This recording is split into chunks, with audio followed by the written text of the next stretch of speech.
Thanks so much for coming on this beautiful evening to spend some time with us.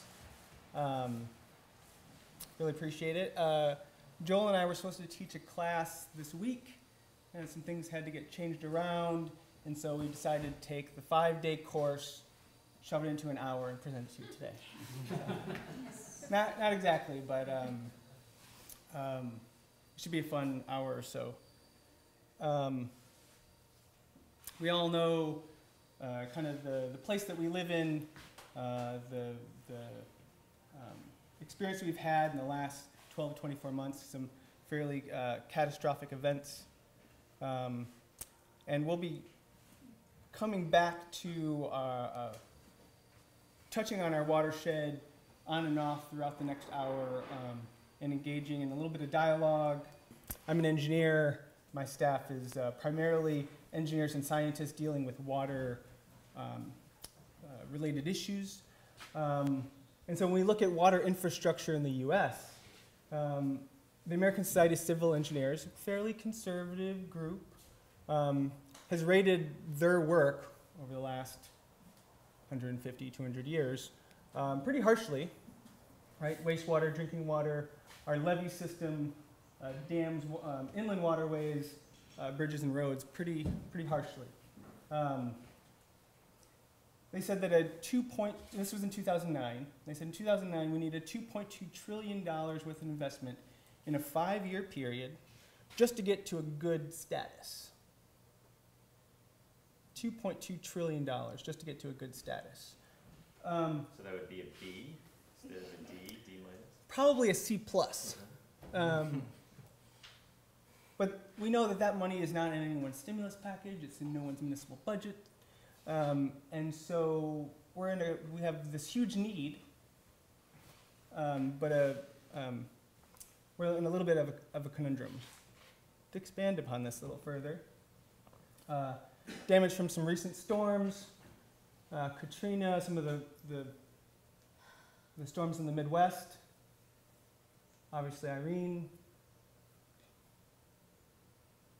significant. Not $1 trillion. Looking a little closer at Vermont, obviously a huge need. I'm not going to read all these statistics, but just wanted to bring maybe a little more specifics in some of the immediate need. And this was rated in 2009 again. So we're $2.2 trillion of need in 5 years, and we're 3 years into it.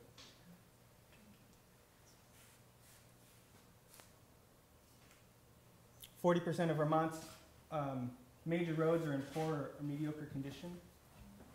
Is that a liability or is that potential, right? What can we do with we know we have to rebuild a lot, so this is really an opportunity, and what sort of opportunity is out there? And we're going to be talking a lot more specifically about some of that potential. So the interesting thing I thought in the American Society of Civil Engineers is they presented 5 bullets, kind of focus areas, if you will, that as engineers and as communities we needed to work on. Well, the first 2 are kind of like no-brainers. We need increased federal leadership, and we need to address life cycle costs, which we've all been talking about for the last 10, 15 years, but haven't really done in any huge, meaningful way. But these last 3 I thought were really interesting, especially coming from an organization like this. But promoting sustainability and resilience, developing state and regional federal plans, which may sound like a no-brainer, but there's a huge impediment in development across the nation, specifically on this issue. Because we aren't together, our communities aren't coming together to make smart decisions. And obviously increasement from all stakeholders, and really want to underline all in this. And what does that mean? It's not just our planners, it's not just our elected officials, it's not just our design communities, but it's our farmers and our teachers and our students, and how do we engage all those stakeholders? So there's an emerging consensus among leaders in the regenerative design profession that the emphasis needs to not be on design, but it really needs to be on development. And we're gonna hold that word a little bit throughout the night, development, not just development in kind of the, building buildings and community sort of way, but really the development of how we live, how we grow food, how we grow ourselves, how are we personally affected by the choices that our community makes. So we're going to explore that a little bit tonight. And so a couple questions we want to throw out there. Are we developing the capacity to rebuild our failing infrastructure? And are we manifesting all the potential to meet this desperate need? So in this last slide, and actually in the title that was printed for this talk, there's mention of both resilience and regeneration. So this is one I just kind of want you to hold as we're talking, is what is the difference between resilience and regeneration? Right? Okay. A pretty well-known quote from Einstein, and Pete has kind of just been talking to this and pointing toward this, right? It's not so much about the technologies working at the same level where the problems were created, but about how do we think about those technologies, how do we think about employing them, how do we even access the process, right? So totally different systems for addressing these things. Wendell says that when Europeans came to North America, we came with vision but not with sight, right? We so much had in our minds what we wanted to make things into, or what was the right way to do things, that we missed the potential, we missed what was here. Pete and I were talking earlier about the design decisions that we assume instead of make are often the most fruitful ones. Right? When we assume that dealing with stormwater means curb and gutter, we've created a whole bunch of ramifications. If we assume that transportation means cars on paved roads, and it all has to do with what we're actually seeing as opposed to the vision that we're holding in our minds. So here's a classic example of this. This is from Silver City, New Mexico. And you can probably see, can anybody read that? Main Street. North Main Street, right? What does it look like? Looks like a river, right? It's awfully straight there, and then it meanders after you get down out of town. So basically, they had this idea of what you did for a road network is you made this rectilinear thing, you impose it on top of the landscape. Even though it's super hilly, it's a mining railroad town, and overgraze the upper watershed, and you can see the tributaries coming together. And right about now, we tend to get monsoonal rains. And that is North Main Street after one of those monsoonal rains. You see those ladies standing on the bridge, and now Main Street is called the Big Ditch. Right? So because we assume how things should be done instead of actually looking at the real situation, we end up with all kinds of consequences like this that were entirely unintended. So it's useful to look at what the reality is, how things actually function, and actually integrate with the systems that are there, right? Instead of simply impose something on top of them. You probably recognize this map. It's the Mad River Valley, and one of the things I've been harping on since I first came here is how the development used to be up here. Right? That's where East Warren is, and Waitsfield Commons, and Moortown Commons. They're all, there's almost nothing there anymore. But again, a lot of assumptions about how things should be done instead of actually looking at what the ramifications of those things might be. So these are some of the major historic impacts on Vermont's watersheds, right? So you trap out the beaver in a glaciated, steep landscape where you have shallow soils, and you take out the critters that are making all these little impoundments, slowing down the flow of water, and you trap them out. It has a huge impact on the hydrological cycle of the system. Then you take out the trees, which are also themselves 80–90% water, and storages of water, as well as the networks their root systems are making and the soils that they're holding with their roots, and you have another huge impact on the hydrological cycle. The sheep boom, where we're clearing all the upper part of the watershed and covering the landscape with shallow rooted grasses because the sheep were grazing it. Then the move down into the valleys, that was about the same time as the sheep boom and more intense toward the end of water power development down in the valleys.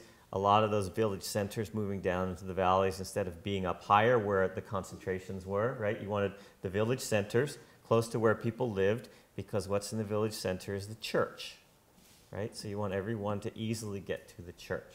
That's why the graveyards are up there in East Warren and Waitsfield Common. Someone told me, well, Waitsfield has always been where it is. Look at where General Waite's house is. General Waite's house used to be over on what's Old County Road, right? It was moved to where it is. You know how you're up high in Irisville, and then you go down into Waitsfield? You used to stay up high, right? If you get past the library in Waitsfield and get out a little ways, there's no old houses down there. They're all up on the old road, which is higher up. Dairy was a major move down into the valleys, right? Cows don't like to be up on those steep slopes. They want to be down in the valley bottom fields. That had huge impacts on all the riparian forests, all the species along the rivers. And then this is a really interesting one to me, the move to tourism and paved highways after the Second World War. So if I want to get tourists in and out, I want to have a paved road that's relatively straight. And if I am going to follow the river valleys, I don't follow all of the contours to stay along the edge of the floodplain. I'm going to cut right across those, right? Right where we are, you could see the highway goes right across this little delta here. It doesn't hug the base of the hills where it would be up above those floods, right? And it has all kinds of impacts. One of the things that saw repeatedly after the flood was it was where tributaries came in to towns, came into rivers, came into roads where most of the damage was.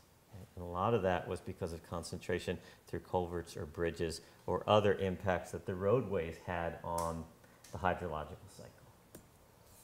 Okay, so one of the major shifts, we tend to think of infrastructure as stuff people built, right? But one of the points of this slide,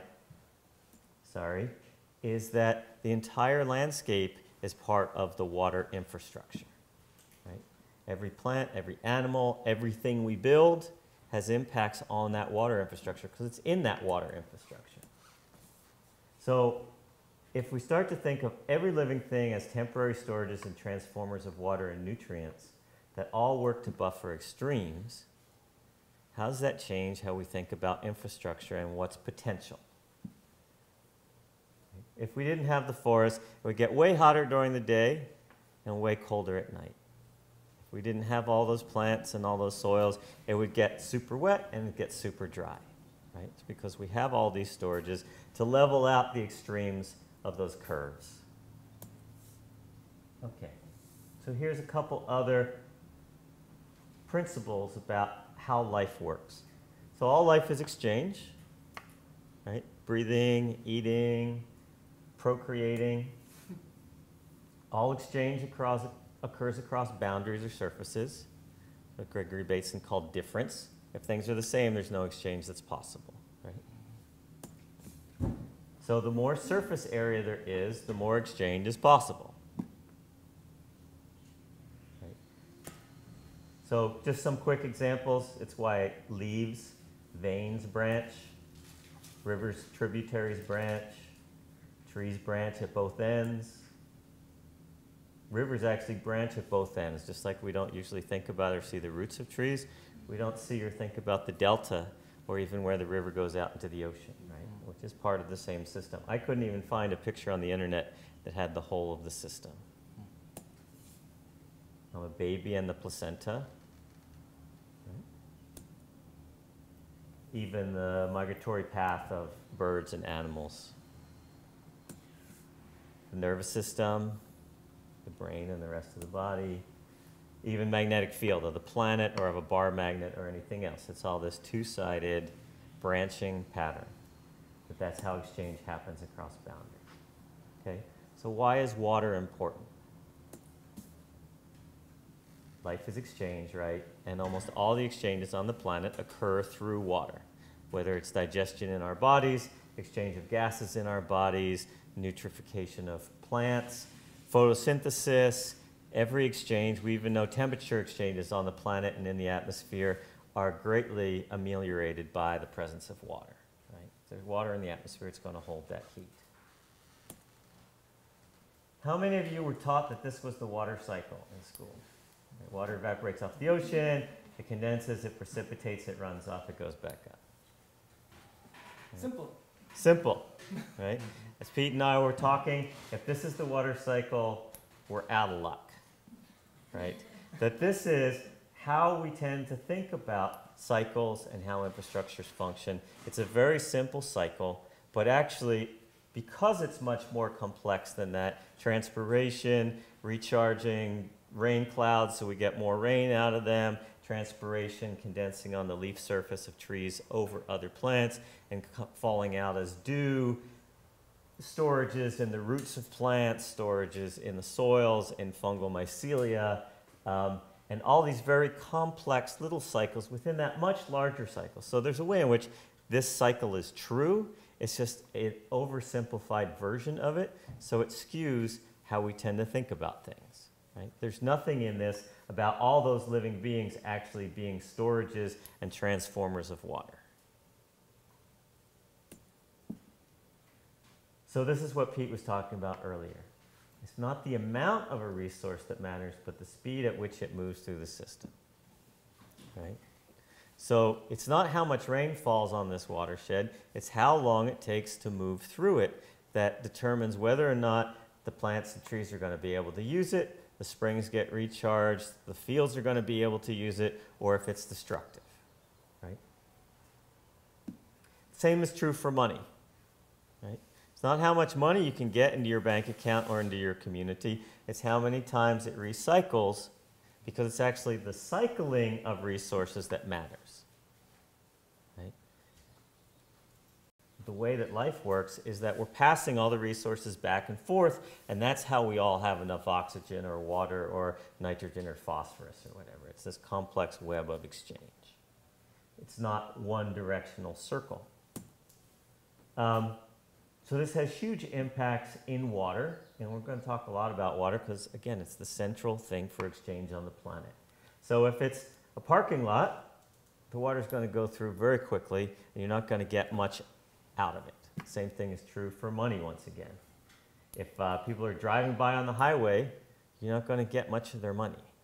Right? You need them to slow down and stop and have a cup of coffee and buy a pot. But that's how natural systems work, right? It's slowing them down, creating meanders, just like the stream, so that the water has a chance to do its work. These are some pictures from Brad Lancaster. Some great books on water harvesting. Two pictures of Tucson from the same place, about 100 years different, and the question is, well, where's the river? Right? And you can see not only is there water in the river, but you can see the landscape is largely fields and forests.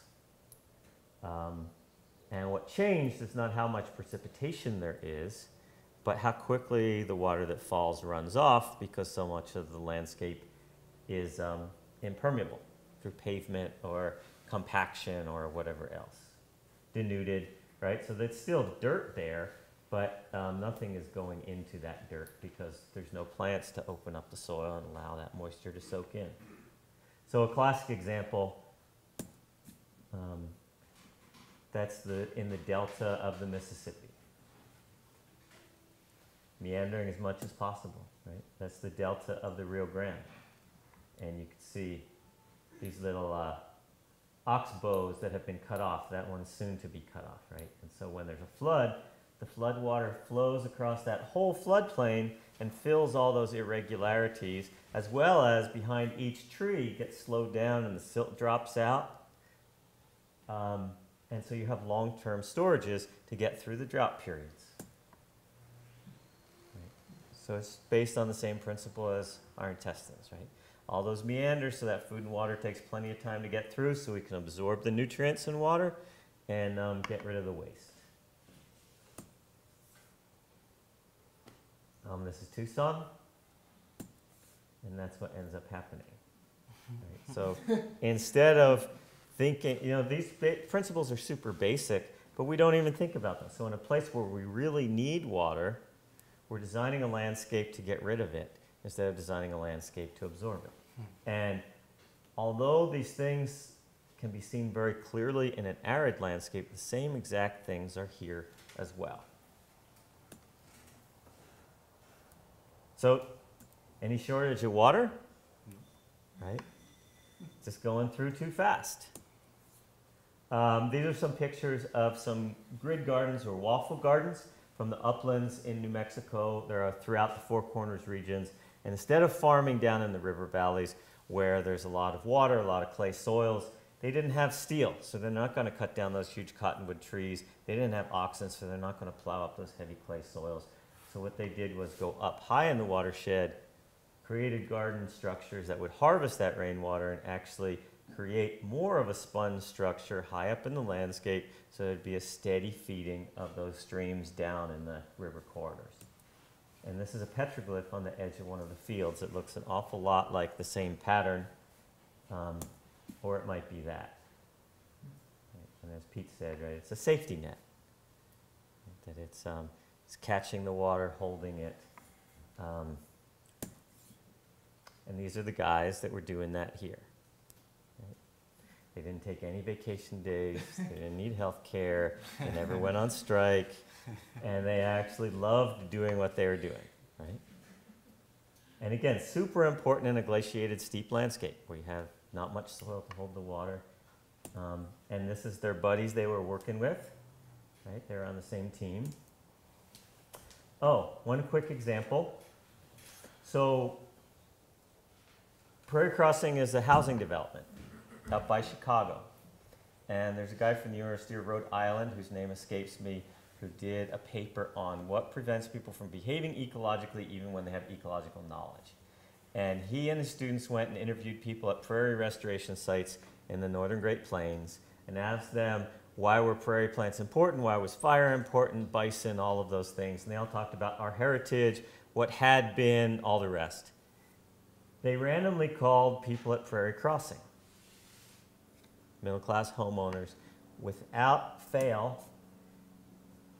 Every one of them, you could see the native prairie plants in the yard. So I should probably add a piece.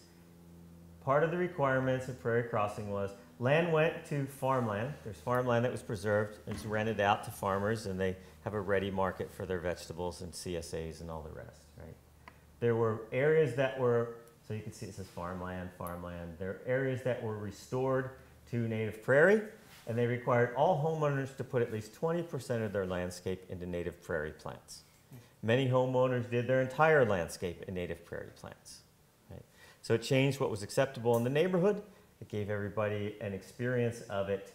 But two most remarkable things, the homeowners started to see that they were burning the prairie restoration sites on the broad scale. So they started to organize and get together to burn their yards. Right? So that requires a certain kind of relationship with your neighbors that we don't commonly see. Also, when this professor from the University of Rhode Island and his grad students randomly called homeowners, every one of them was able to say why it was important that they had deep-rooted prairie plants in their yard instead of shallow-rooted fertilized turf grass, and how that meant that they didn't have nitrogen buildup in these ponds, which would cause them to become eutrophic and full of yucky stuff. And so that by how they landscaped, they knew that they were able to take their kids and grandkids swimming, right? So by that little thing of getting them to do 20% of their yards in native prairie plants, they learned an awful lot about the whole landscape being part of a watershed, being part of a water infrastructure, and being part of a water treatment infrastructure. So I want to put this one in because it kind of changes, again, how we think about things, right? Our world ends right there, right? That doesn't exist. That's like over the edge. You try to cross the lake, you fall off the planet, right? We tend to think in political boundaries which have very little reality. Right? And we're actually a part of a much larger watershed of which the Lake Champlain is the center of. So it's the Lake Champlain Basin. So again, we assume all of these things, right? We only need to think up to there because this is Vermont. Well, there's all this stuff off of my map. That's Vermont, right? And there's all this stuff on this map that isn't Vermont. But what we do here, where are we? There's the Winooski. Or there's the There we go. Okay, right. So what we do here has huge impacts for all of these areas and all of these communities. And likewise, right, that we are in the upper watershed, so we're somewhat isolated, but it's all connected. I just saw, there's a great little clip from a movie that Gregory Bateson's daughter just came out with about her father. And it's called An Ecology of Mind. And there's a great little clip of Gregory Bateson talking about how he sees the world and how he wishes everyone would see the world. And he says, but even I catch myself sometimes thinking that there are things that are not connected to other things. So when we think about water infrastructure, there's always this spectrum that we find ourselves in. And on one side, on the left side, we have infrastructure that has a huge energy requirement, and infrastructure that has a very small land requirement. On the right side, vice versa, right? Huge land requirement, very little energy. So on the right side, all right, what's this? Students in my class this week. Who's nature, right? Big land footprint, not so much energy. And on the left side, the space station, right? Lots of energy, very small footprint. And arguably, this red line, we could have high quality water at both ends of the spectrum.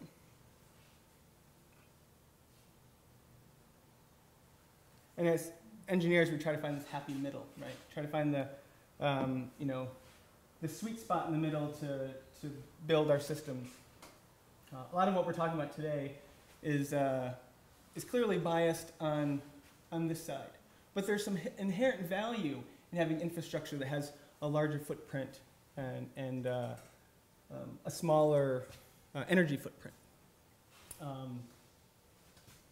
And so I'm going to show you a couple examples, and not to show you necessarily really cool stormwater or wastewater infrastructure, but more how it affected its community. And I'm going to go through these really fairly quick. Sidwell Friends School, how many are familiar with this school? Right, this is where President Obama's kids go to school. It's downtown DC. It's a 250-person middle school, really tight urban site, LEED Platinum, blah, blah, blah. This is the entire landscape. The building is kind of L-shaped here. And the landscape, this entire landscape in the building houses its stormwater and wastewater infrastructure. I'm not going to go over all the systems, but essentially the stormwater falls on the green roof. The school is growing plants, kids are growing stuff for the cafeteria up there. Water comes down off the building room, anything that runs off the green roof goes into an artistic flow form, which is this beautiful sculpture as you enter the building, and then falls into a pond at the base of the school that acts as a science classroom. So kids are monitoring it. They're able to see how much water they're collecting. Their wastewater system is also on site, and they treat all their wastewater and reuse it in the building. They're monitoring that water recycling process. So it's a huge educational potential from their infrastructure. It's beautiful. This is the artistic flow form that's oxygenating the water as it's moving down from the front of the building to the front door here. And this is essentially walking over the wastewater system, which includes constructed wetlands and a trickling filter and actually a sand filter that's built under this deck. So really walk over the wastewater system as you're coming into the building. And this is the pond I mentioned. Kids come down here, they have science class. They learn about the water cycle, and they learn about as water comes into this system, it actually is designed to overflow into this infiltration meadow. So they have science class in this whole area. And it's beautiful. And it's a huge aesthetic value to this water infrastructure. Of course, this is what we're designing everywhere else. Sadly, say this is another middle school in northern Michigan, my home state, and we're asked to green this up. But this is, this is their front door. This is what they see, and But this draws more tourists. yeah, it's pretty sad. And I show that this is a public school in rural Michigan, and so I often get the comments, well, you can't really compare them to Sidwell, it's a private school, they have more funding, more money. True, but this school is spending a lot of money to maintain this, right? They're mowing all the landscape outside and inside. They forgot to put a gate in the fence, so they hire a landscape crew to lift a mower. They bring a second guy to lift a mower over it to mow inside. It's a pain in the butt to mow along the fence line, so they spray Roundup, along the fence. So, they're spending a lot of resources to do this, and clearly there are other ways that we can develop our stormwater infrastructure. It's a great place to spray Roundup, right? Yeah. Yeah. They're not getting all of the potential out of their infrastructure. So let's just say that. Juxtaposed with Sidwell Friends, the students there have to do an end of the semester art project, and they get to choose anything that they want to do, total free form. And 2.5 years ago, they decided to write and perform an interpretive dance about their stormwater and wastewater infrastructure. Right? They have an entirely different connection to the systems that provide their education and provide their experience there. And I think we have a little bit of time. I want to show a quick little video. It's only 4 minutes, so bear with me. Our generation is the one that's going to have to deal with the consequences of all those before us, and that we're going to have to try to fix the problem that we've created.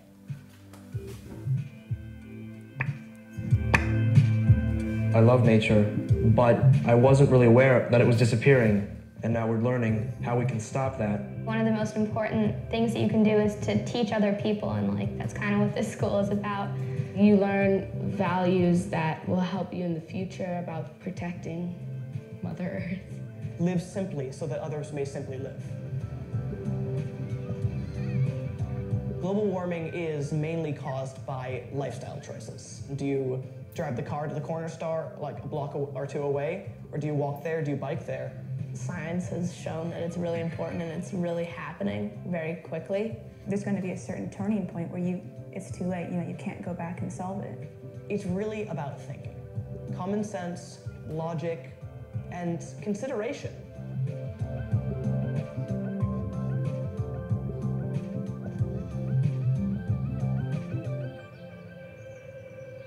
I came here to one of the information sessions, and they talked about this new plan that they had for an environmental building. And I was like, wow, that's really cool. And they discussed with us what LEED means and the requirements for getting the platinum rating. I know that LEED Platinum is just the highest level possible for green buildings to have, and so we're very proud to have it. It just makes me feel as if I'm special, and that Sidwell is this magical place in some way for me. The roof is basically covered in solar panels. They make up about 5% of the school's energy. I know our computer room is powered by solar panels, and we've planted different herbs for the cafeteria so that they don't have to buy them. One of the only reasons I really wanted to go to the middle school is because I heard we were going to have the wetlands, and I'm very partial to animals like frogs. The wetland is actually part of the water cleaning system for the wastewater that we use, and it reduces the use of DC water. Water is something that's really important to have because it keeps us alive, and I think that's very interesting that Sidwell has that system. But there's also small things, like the fact that the siding for the building was made from reused cedar barrels. And instead of having normal gutters, they have open gutters, but instead they have a chain running down through them. The chain keeps the water still, and I guess I should know, it's a physics concept of some sort. Cohesion. So there are all sorts of things in the building that maybe you wouldn't know at first are environmentally friendly, but like the smallest little things, but they are. You know, it's great if you have a green building, but if you come to school and you have no idea what's going on, it's kind of a total loss because you're not really aware of what's going on. This building just made me so much more conscious of there's so many little things that you can do to actually help the environment. My mom is really resistant to putting in these combined fluorescent light bulbs because she thinks that they give poor quality light, but I've actually been sneaking them in, and she hasn't noticed yet. Every day I basically come home and teach them a new thing I've learned about the environment. You can bike to school, you can walk to school, you can carpool or take public transportation. And you can like really feel that you're helping the greenness of the earth. The fact that the message is getting out here is kind of a symbol that we succeeded and this building is working, because that's the point of this building. Yeah, just to show everyone that you can make a step forward, you know? If you don't do 2 big steps, just do small steps. If everybody does a small step, it's equal to a lot of big steps. What we do lives on, and I think that we can really make a big difference. And I think the school is a great example of that, of the Sidwell community coming together to do something positive for the environment. I think this school and this building gives its students a really great sense of responsibility. There's no one person who doesn't have to worry about this, who doesn't have to help. Like, every single person needs to know what they're doing. Every single person needs to understand.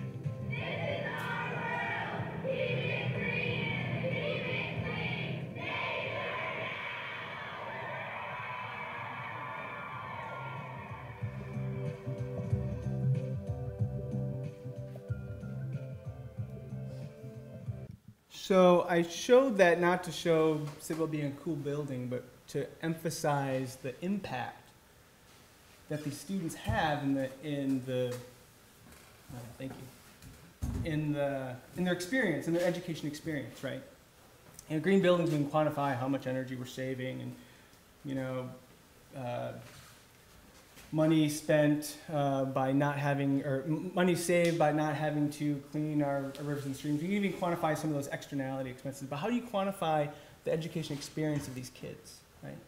And the impact that they're going to have when they go to college, and when they get into the workplace, and when they raise kids, right? What is that impact? I'm going to show 2 other just quick examples. This is the Springs Preserve in Las Vegas, Nevada. Anyone been here? If you ever have to go to Nevada, go here. This is a sweet, amazing place right downtown. This was a, there we go. This whole area was kind of a blight in the community. The neighbors would kind of warn their kids not to go over there. It was this wasteland, and they're right. You can see right here-ish, up at the top. Anyway, concrete trapezoidal channel, kind of the typical western river that you see is totally channelized. And that handled 2/3 of Las Vegas stormwater and nuisance water. Nuisance water is water that's generated from overwatering or car washing or anything else like that.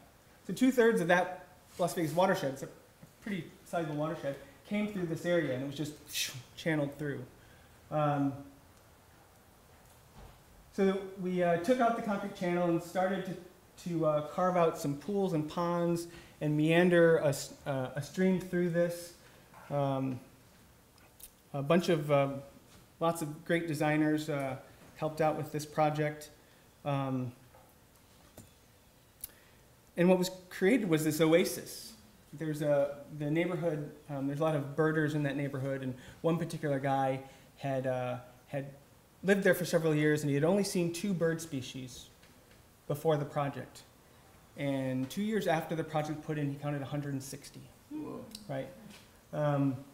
Amazing oasis that it had been recreated because, you know, Las Vegas was these amazing meadows and springs pre-1906 when everything went haywire and lots of people and money and gambling came into the area. And so this is all kind of cool, but what's really exciting about this project is the community came out and built it. Right? They were so inspired by the design, they were so inspired about the shift in their community that they came out and built it. Let's think about that for a second, right? We talked at the very beginning about this $2.2 trillion of need across all of our infrastructure, not just water. And it's in no one's municipal budget to replace these things, rebuild these things, or maintain them into the future, right? I mean, that's just rebuilding once is one thing. We've got to maintain them into the future. And how do we engage our communities to care about this infrastructure? How are they going to invest?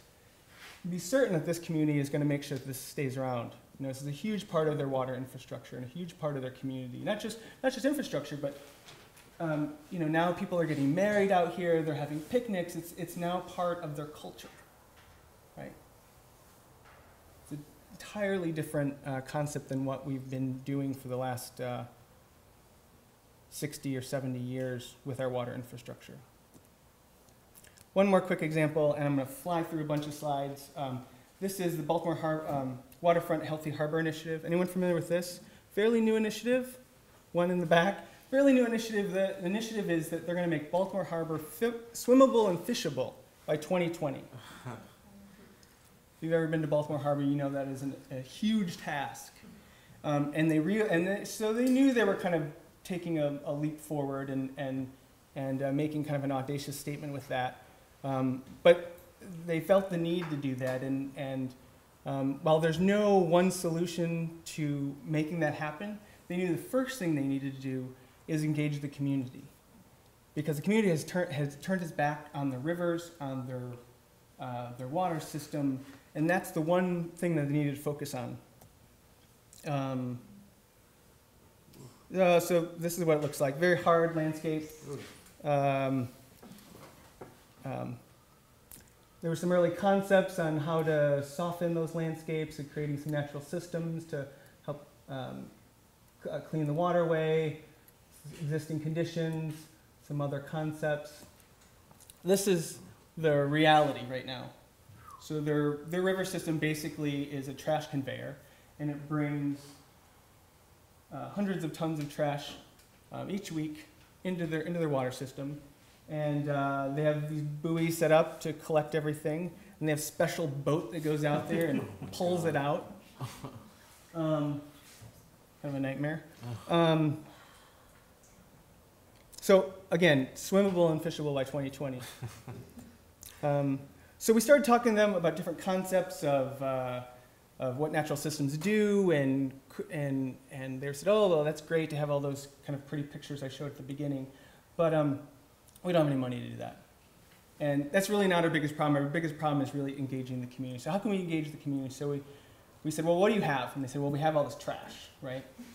And we have a huge youth population that is being trapped indoors for a variety of reasons, and how can we re-engage them, because they're the future of our community. How can we engage them into this process of repairing our waterways, rebuilding our community?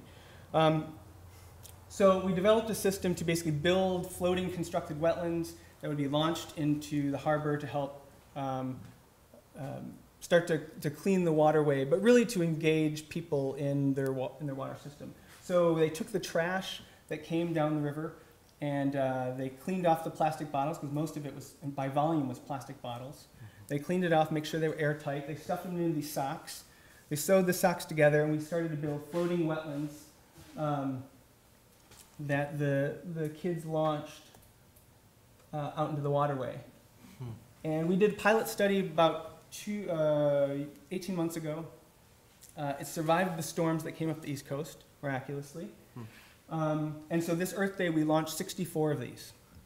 And it was a giant community workshop. The community came out. People, they expected a couple hundred. Thousands of people came out for this. It was a huge success, and really started to engage people in this massive natural infrastructure that people have turned their backs on for decades.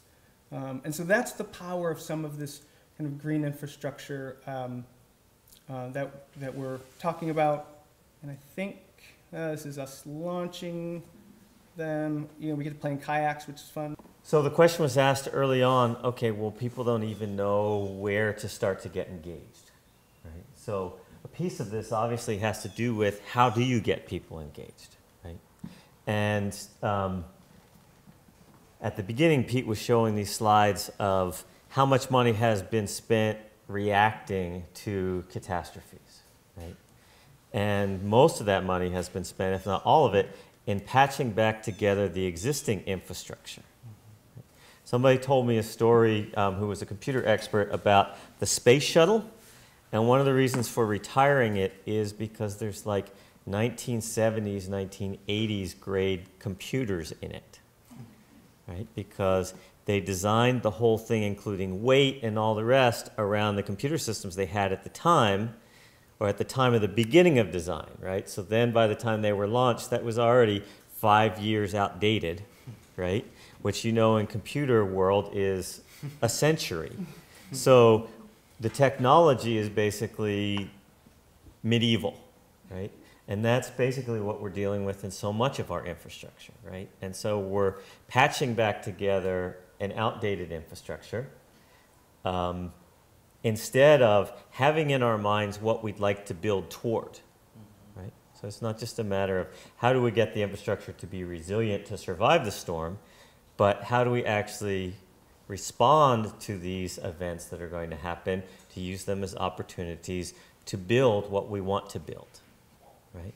And how do we know ways of doing that that aren't going to be destructive to that, quote, natural watershed infrastructure?